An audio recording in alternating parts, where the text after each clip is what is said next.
तंत्र की। तो आइए वीडियो को स्टार्ट करते हैं। ये रही हमारी सिंधु नदी। सिंधु नदी का उद्गम स्थल कहाँ से है? तो सिंधु नदी निकलती है हमारी चीन में तिब्बत के मानसरोवर झील से। कहाँ से निकलती है? चीन से निकलती है, तिब्बत के मानसरोवर झील से।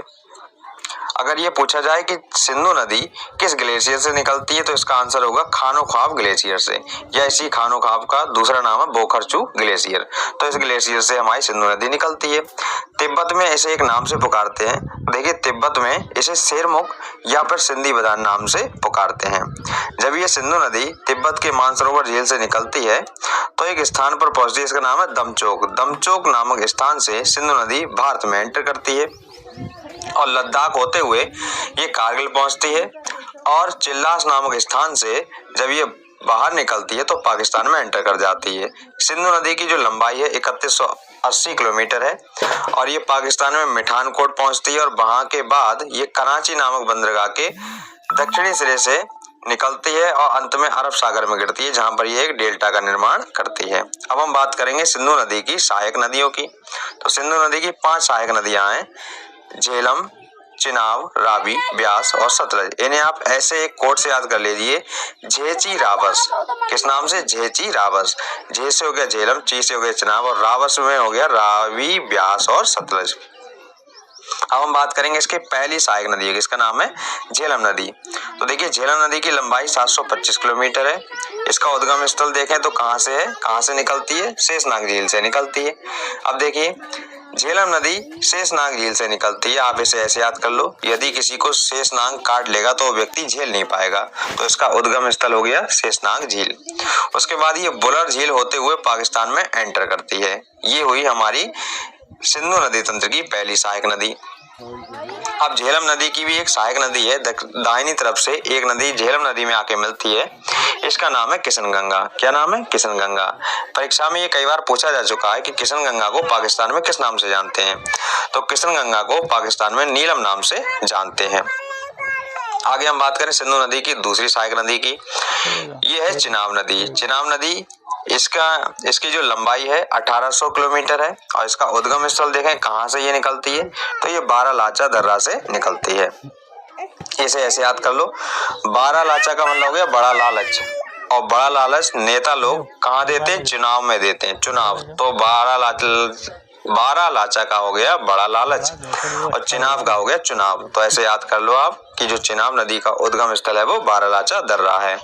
इसकी लंबाई 1800 किलोमीटर है, और ये झोंग नामक स्थान में ये जो है सिंधु नदी में जाके मिल जाती है। अब देखिए, जो हमारी झेलम नदी है वो भी क्या करती है? वो भी हमारी चिनाब नदी में जाके मिल जाती है, उसके बाद में लास्ट में जाके सिंधु नदी में मिलती है। अब हम बात करें तीसरी नदी की, इसका नाम है रावी। रावी की जो लंबाई है वो 720 किलोमीटर है। उद्गम स्थल है इसका रोहतांग दर्रा।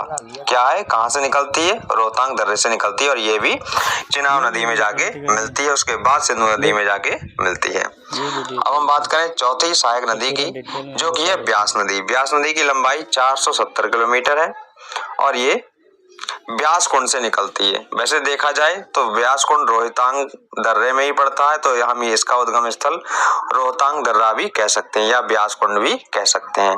तो हमारी ब्यास नदी रोहतांग दर्रा में ब्यास कुंड से निकलती है। इसकी लंबाई 470 किलोमीटर है, और ये अंत में सतलज नदी में जाके मिल जाती है। अब हम बात करें हमारी इसकी अंतिम सहायक नदी की, जो कि हमारी सतलज नदी। अब देखिए, ब्यास नदी में एक क्वेश्चन पूछा जाता है कि ऐसी कौन सी सिंधु नदी तंत्र की सहायक नदी है जिसका उद्गम स्थल भी भारत में ही है और उसका जो विलय है वो भी भारत में ही। तो ब्यास नदी भारत से ही निकलती है और भारत में ही विलय हो जाती है। अब हम बात करें ये जो अंतिम नदी है सतलज नदी, इसकी लंबाई जो है 1050 किलोमीटर है, और ये भी कहाँ से निकलती है? तिब्बत के राकसताल से निकलती है। तो दो ऐसी नदियां हैं, एक सिंधु नदी और एक हमारी हो गई ये सतलज नदी, जो कि तिब्बत से ही निकलती हैं। ये कहाँ से निकलती है? राकसताल से निकलती है। अगली बात ये पूछी जाती है कि भाखड़ा नागल बांध जो है वो किस नदी के किनारे है या किस नदी पर है? तो जो सतलज नदी है भाखड़ा नागल बांध इसी नदी पर बना हुआ है। और ब्यास नदी जिस स्थान पर जाकर यहाँ सतलज नदी में मिलती है उस स्थान के नाम को हम कहते हैं हरिके। हरिके नामक स्थान पर ब्यास नदी सतलज नदी में आके मिलती है। एक बात यहाँ पर बताना और भूल गए कि यहाँ पर ये जो चिनाब नदी है, जो चिनाब नदी की अगर हम बात करें, चिनाब नदी दो नदियों से मिलकर बनी होती है। किन किन से? चंद्र और भागा से। चंद्र और भागा से मिलकर बनी होती है, तो इसे हम चंद्रभागा के नाम से भी जानते हैं। किस नदी को? चिनाब नदी को। आगे हम बात करें सिंधु नदी की सहायक नदियों की। सिंधु नदी की सहायक नदियां जो है दक्षिण से उत्तर की ओर का क्रम क्या है? तो दक्षिण से उत्तर की ओर का क्रम है पहले सतलज, ब्यास, फिर रावी, फिर चिनाब और झेलम। लेकिन आपको सीधा सीधा क्रम याद करना है जो कि उत्तर से दक्षिण की ओर है, मतलब ऊपर से नीचे की ओर का क्रम है, आपको याद रखना है। झेलम, चिनाब, रावी, ब्यास, सतलज। मैंने बताया था, इसे ऐसे याद कर लो, झेचिराबस, झेचिराबस। ठीक है, दूसरा क्रम तो आप पलट ही लोगे। आगे बात करें हम 1960 में भारत और पाकिस्तान के बीच हुए सिंधु जल समझौते की। तो देखिए सिंधु जल समझौता क्या था? ये हमारा जब 1960 में पाकिस्तान को लगा कि जो सिंधु नदी है इसका जल जो है कभी भारत रोक देगा, तो इस बात में सिंधु नदी के ऊपर 1960 में भारत और पाकिस्तान के बीच एक समझौता हुआ। समझौता क्या हुआ कि सिंधु, झेलम और चिनाब नदी का जो जल है वो ज्यादातर पाकिस्तान इस्तेमाल करेगा। तो इसमें समझौते में क्या हुआ कि भारत जो है सिंधु, झेलम, चिनाब नदी का केवल 20% जल ही इस्तेमाल करेगा, जबकि पाकिस्तान 80% जल इस्तेमाल करेगा। और बाकी जो 3 नदियां बची, रावी, ब्यास, सतलज, इसमें भारत का जो स्थान है वो 80% है, मतलब भारत जो है इसका 80% जल इस्तेमाल करेगा और पाकिस्तान केवल 20% ही जल इस्तेमाल करेगा। तो ये भी परीक्षा के माध्यम से महत्वपूर्ण है, ये भी कई बार पूछा जा चुका है। आगे हम बात करें तिब्बत से निकलने वाली सिंधु की सहायक नदियां। तो तिब्बत से 2 नदियां निकलती हैं, सतलज नदी और सिंधु नदी।